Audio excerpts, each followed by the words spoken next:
Jarang beli barang online. Hah? Beli apa lagi?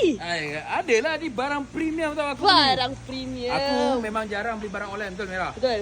Tapi sebab barang ni barang premium untuk Evo aku. Apa benda ni, bos? Kau tengok. Bagilah saya tengok sikit. Tak. Evo ni dia dah berjasa. Aha. Jadi kita kena bagi barang yang baik. Tengok sikit apa dalamnya. Hah? Tengok sikit. Tengok sikit. Tengoklah. Cepat apa? Sabar. Apa benda tu? Ha? Ini Mira, kau nak tahu.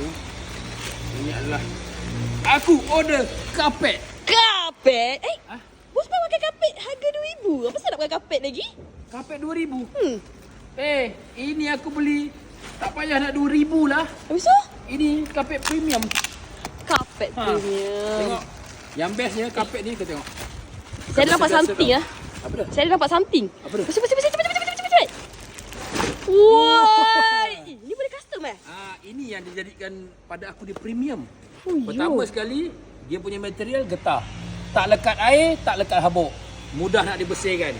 Lepas tu kau tengok ni tepi ni. Dia punya jahitan. Cantik je kan? Emas tu. Lepas tu yang ni.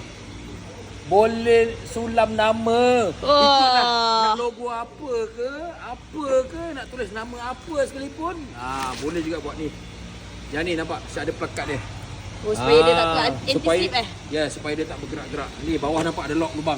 Wow. Dia datang sekali lah nanti. Dia punya bracket tu dia datang sekali. Oh yo. Ni sebelah kanan. Premium, sebelah bos. kiri. Setakat kapet macam ni Mira. Kan? Kenapa tak kapet tu? Bukan tak okey. Kapet ni bukan tak okey. Habis tu? Buang je. Bos. Ya betul. Kita pakai macam ni. Oh. Baru premium. Yang tu dia tak premium sangat. Oh, cuba letak. Tengok Letak, macam mana. nampak? Oh. Nampak? Cun. Cantik, bos. Nampak kemas. Barulah lepas ni pasir ke air ke tumpah tak melekat. Nak beli kat mana?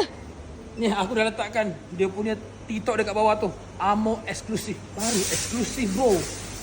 Apa? Jangan lupa belikanlah saya satu set juga. Saya nak juga pasang kat IG saya ni. Ni. Ha. Ini kau nak kapet. Nak juga. Yalah. Bos, bolehlah belikan saya satu set. Saya teringin nak juga pakai kapet macam ni. Ada letak nama IG Sik Maira. Kau nak juga? Nak juga. Nak ada tulisan nama Nak juga. Makan modal lah dengan kau ni. Boleh, bos Yalah, nanti aku tengok nanti. Belikan satu Belikan satu saya. Tolong Ya. Tolong Ya.